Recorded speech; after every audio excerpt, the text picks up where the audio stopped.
Ito po ang update natin ngayon para sa mga nakatutok po dito sa mini salon / parlor ni Godgel. Pero tawagin na natin Gelcy. Ano daw po ang tawag sa kanya ng kanyang mga kaibigan.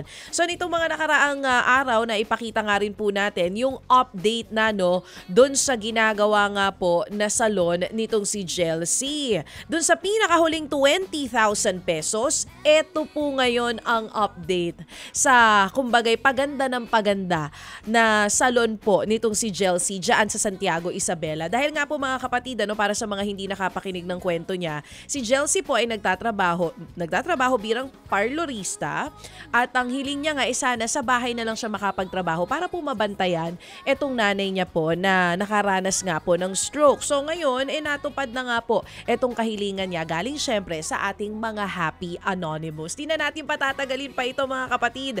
Narito na po ang mga pinakabagong video ng update. Padala po sa atin ni Gelcy all the way from Santiago, Isabela. Narito po, panoorin at pakinggan nyo. Ayan na. Merong mga video ng bakal. Ayun.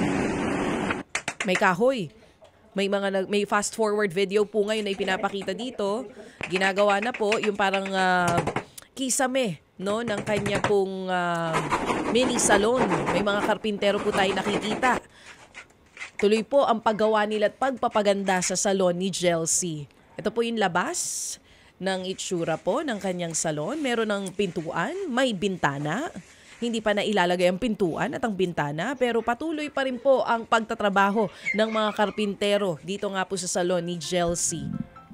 Kasi mukha pong nag-iba ang desisyon nitong si Gelcy kasi nung una, pwede na po, kumbaga, yung kanya pong ginawa yung kwarto niya dati na salon. Dahil po sa nagdagdag tayo ng 20,000, eto na po ngayon ang itsura nito. Yung pong harapan mismo ng bahay, ito po ang nilagyan ng pinto, yes. Kumbaga, as in, na-convert na po yung harapan ng kanilang bahay na bakanting space. Nilagyan po, inayos yung bubong, inayos po yung kanyang harapan. At ngayon nga po, dito na po nakapwesto yung kanyang sinasabi po na bubuksan niya na salon. Alright? Ang ating po kasing tanong sa kanya nung una, ano ba ang kulang sa iyo sa dyan, Iha? Kailangan ko po ng mga tuwalya, kailangan ko po ng lababo, pang shampoo po ng mga customer ko, etc. So sabi ko sa kanya, sige, meron ka pang tatanggapin na karagdagang 20,000 piso kasi nga daw tumuturo daw yung bubong ng bahay nila kung saan po naandoon nga yung portion ng kanyang salon.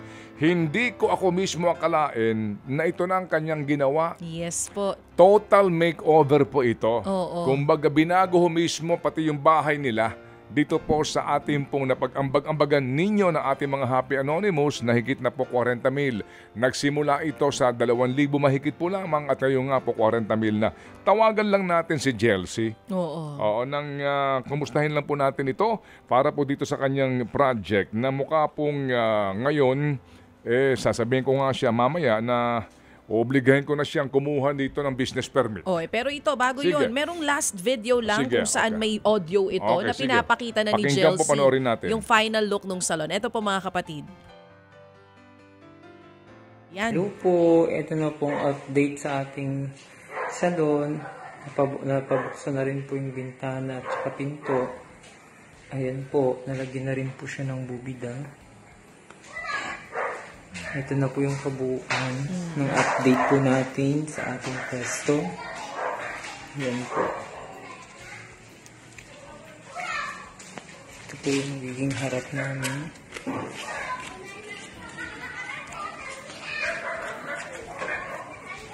Ayan po. Napaka-excite po. Maraming salamat po.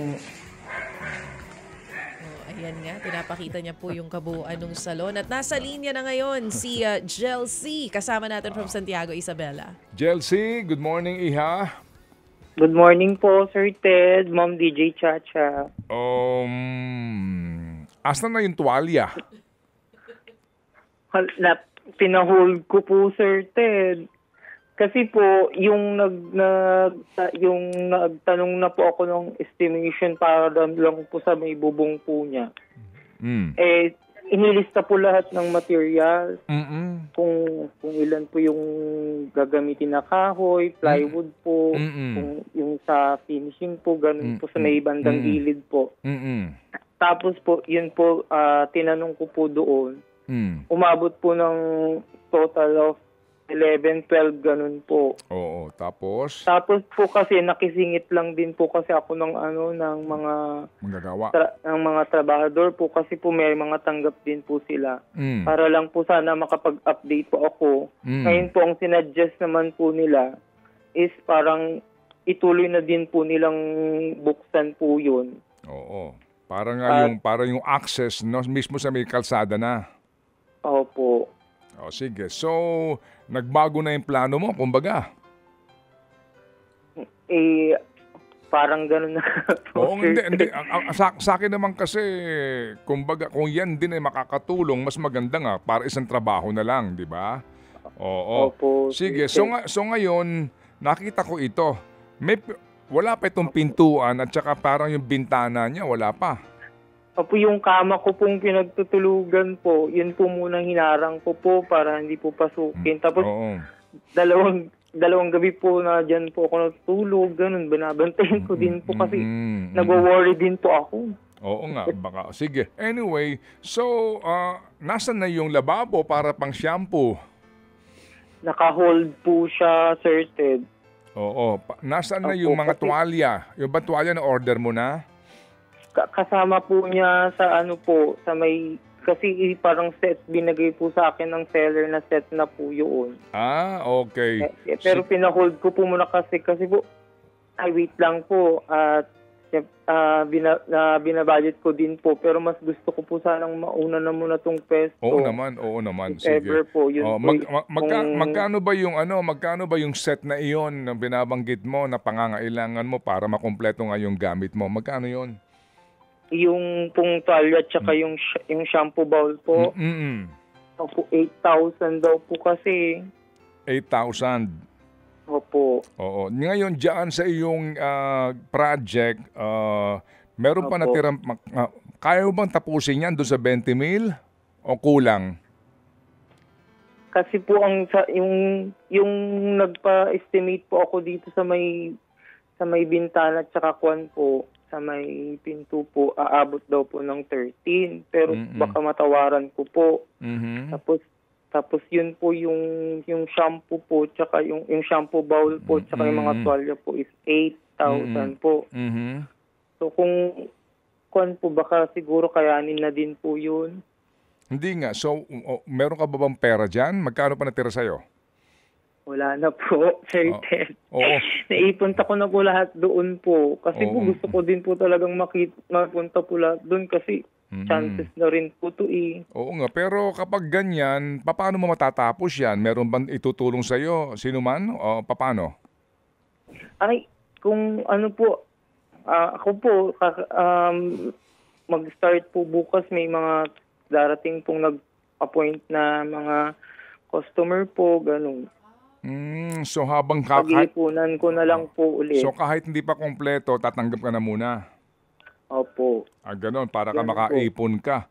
Oo. So kung balik, ang kailangan mo, pag kinuwenta mo yung 8,000 tsaka yung 13,000, kailangan mo ng higit pa 20 mil. Paano mo maiipon yun? Ganun lang po talaga, gawa-gawa. Trabaho po, tanggap po ng customer, tas ipon. Yung iba, mapupunta po kay mama, ganun po, panggamot po niya, tas para makatulong din po. Unti-unti po. O sige, ganito. Pakiulit lang, magkano na ang total na natanggap mo, Jelcy, mula sa ating mga Happy Anonymous? Bali, yung una po, Sir Ted, yung 2,000 po na pinangbili po ng gamot ni mama.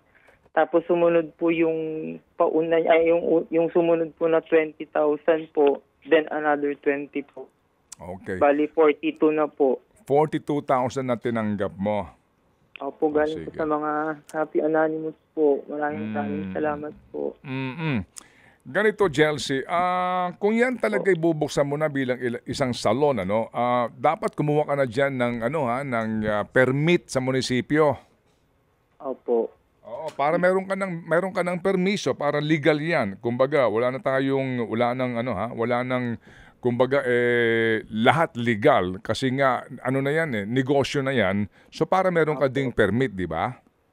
Opo, Sir Ted. Sige, ganito ha. Bibigyan Po. ka ni Eto usapan natin dito ha, Jelcy. Kasi parang bitin. Naintindihan naman namin kasi yung mahal ngayon magpaano kayo. Mahal ang materyales. Nakita ko bumili ka ng hollow blocks, bumili ka ng kahoy, ng palitada, di ba? Nagpintura. Labor pa. Opo. Sige, so pag tinotal natin yung 8,000 mo tsaka 13,000, magkano yon? 21. Opo. 21,000. Okay? Opo. O sige, ganito. Yang 21,000 na yan, paghahatian na naman yan ng ating mga Happy Anonymous. Okay? Maraming salamat po. Kukumplituhin namin itong 21,000 mo, pero Jelcy, ipangako mo sa amin ha, na talagang pagsumikapan mo, na makita natin yung finished product dyan. Maski po yung mga gawa ko, i-send ko po kung maaari po, everyday po ako mag-update. Tsaka yung gusto ko makita talaga, mabili mo yung mga gamit mo, kailangan mo. Kasi nga ito na yung break mo, ito na yung puhunan mo. Nakita ko nga naman kung gaano ka kasipag. Para lang gusto namin makita na talagang nabuo mo itong pangarap mo na ito. Opo, Sir Ted. Sobrang pangarap ko po talaga po. Sige, so Maraming salamat po sa Panginoon, sa Happy Anonymous po, sa inyo po. Sobrang sa lahat po talaga. Maraming salamat po. eto pagtutulungan ito, isang baksakan ito, 21,000. Manggagaling ito kay Happy Anonymous, kay Happy Ninong at kay Happy Daddy ulit. Opo. Okay? Maraming salamat po. Okay, sige. So, bigyan ka namin ng ilang araw para dito sa iyong pagkumpleto kasi kukuha ka na naman ng mga manggagawa. Baka mahirapan ka magpa-schedule sa kanila pero ito lang talaga ang sa akin, Jelcy ha. Gusto namin makita na matatapos ito at lahat ng gamit mo kasi kailangan mo din diyan ng saan ka kukuha ng tubig para sa iyong pag ang tubig po kasi namin dito yung pump po, yung bombahan po, gano'n naman po kasi ang po ng tubigan dito po sa province po. So wala kayong gripo? Wala po. Yun. Pansamantala po, mag-aano muna po ako ng malaking drum para doon po yung mag-ipon po ako ng tubig para medyo malapit po dito sa harap po. Ito ang probinsya. Alam niyo mga kapatid, kaya ho natin tinutulungan tulad po ni Jelcy. Alam mo yon, masipag naman itong batang ito. Kitang-kita ho naman sa kanya, no? At yung kanya pong pag-aalaga sa nanay niya. Kaya kami na-encourage itong ating mga Happy Anonymous na tulungan ng mga tulad nito ni Jelcy. Sige, so Jelcy, abangan mo. Panibagong 21,000, so magiging 63,000 na. Wow. Opo. Okay? Salamat po ulit. Sobrang salamat po talaga. Pakisabi mo kay mama mo. Hindi ko po alam kung paano po kayong papasalamat ni Mama. Sobra po. Huwag ka na magpasalamat sa amin. Sabihin mo kay Nanay Sonia, galing ang biyaya sa kanyang panalangin. Sigurado ako na nanalangin si nanay mo para sa iyo. Palagi po nga gabi-gabi po, pinapaalalanan niya din po ako. Kaya salamat din po kay Mama ko. Kaya Okay. Sige, so hanggang sa muli, Jelcy, ha? Hanggang sa muli. Opo. Mag-update po ako as soon as possible po, Sir Ted. Okay. Ma'am DJ Chacha. Sige. So muli, magpasalamat ka. Ito lang, ha? Kay Maraming Happy Ninong at kay Happy Daddy. Happy Ninang, Happy Daddy, maraming salamat po. At di po kayo nagsasawang tumulong po, lalong-lalo na po sa kagaya ko. Salamat po sa pagtiwala po. Okay, sige. So salamat sa iyo, Jelcy, at abangan namin ang iyong muli pagpapadala ng update para lang mapanood nating lahat ay ituhong tagumpay mo sa pagbuo ng iyong mga pangarap. Amen. Okay? God bless you, Jelcy. Thank you very much. Salamat na marami, Jelcy, ha? Thank you. Ted Filon at DJ Chacha. Ngayon, nasa Radyo 5, 92.3 News FM. Monday to Friday, 6 to 10 a.m.